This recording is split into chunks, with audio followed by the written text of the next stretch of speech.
and welcome to HardHat Guitar. This is part 2 of our series on the circle of fifths and the scales and diatonic chords that go with those scales. Today we are doing the key of G in open position and second position.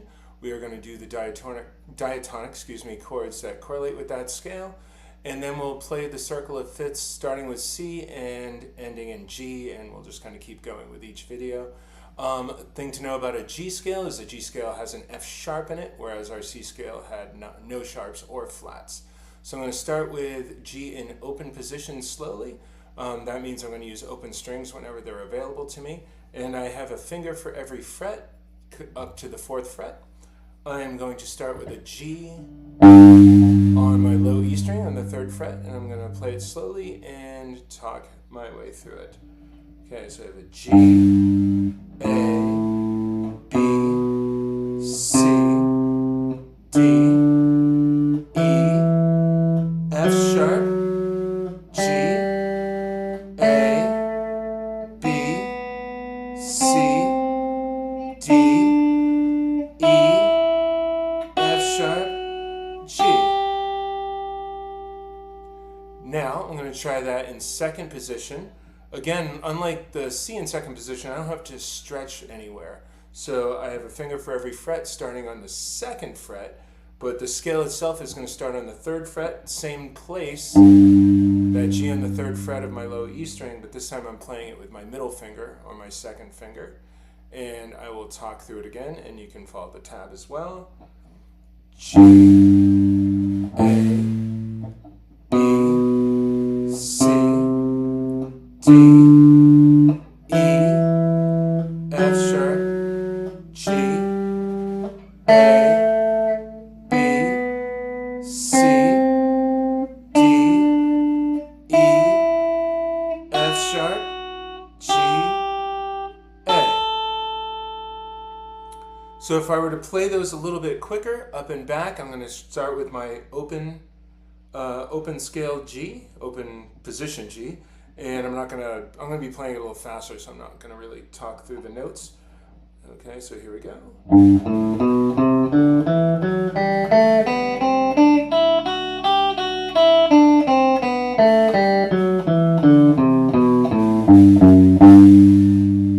then I'm going to do the same thing in second position.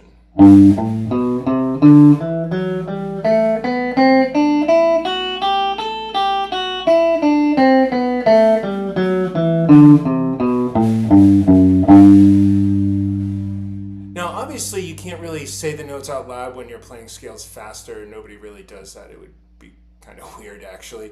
But when you're playing it slowly, it does help to say the names of the notes as you're playing them, because it does help you visualize where those notes are, and we are trying to learn the fretboard. So there's a purpose to it.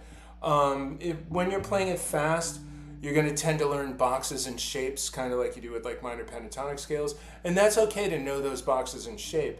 But practice a little bit of both. Play it slow and talk yourself through the notes, and then play it fast just to have that routine going.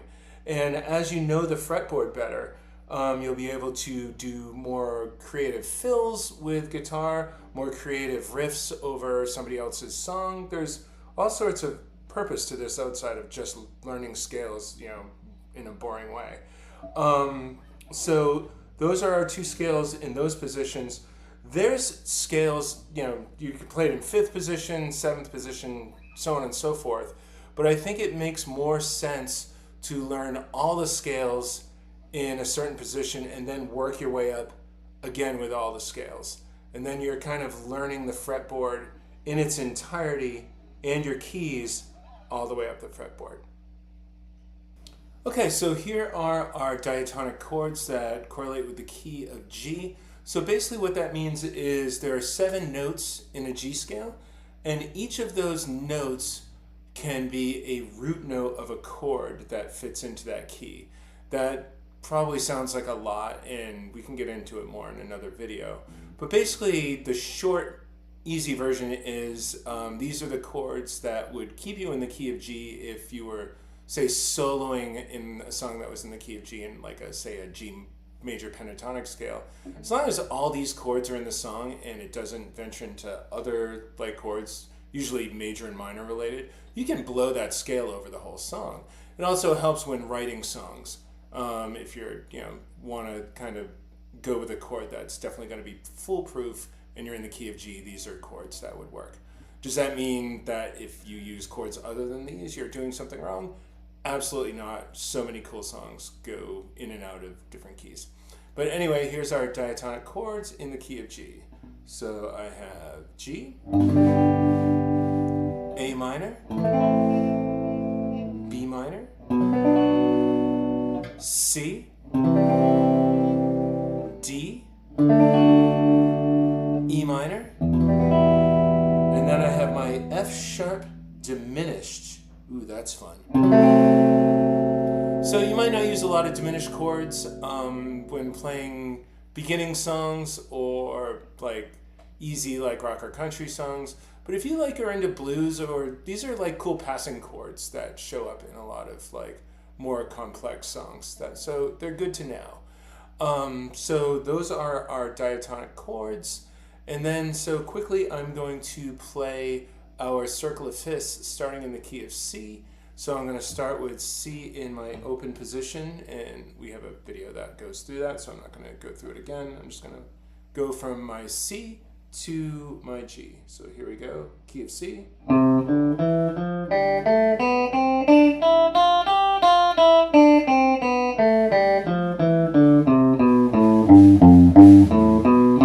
of G.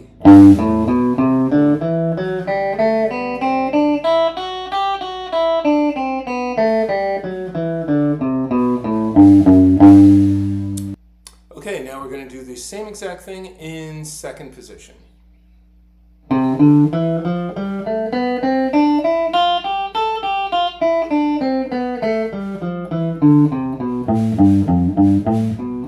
G.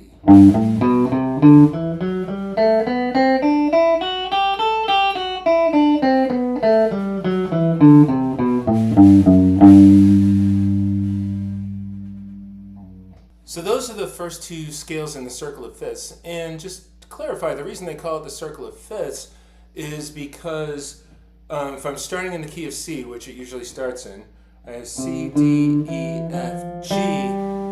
G is the fifth note of my C scale.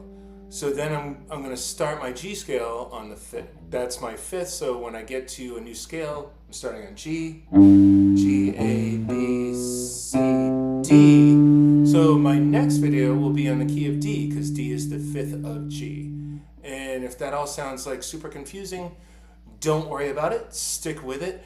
It's a great way to learn the fretboard, and once you can play the circle of fifths up and down the neck, the next step is learning how all those scales fit over chords, and then you're really on your way to doing cool stuff and being a great bandmate. So I hope that was helpful. As always, put on your hard hat, get to work, and thanks for watching.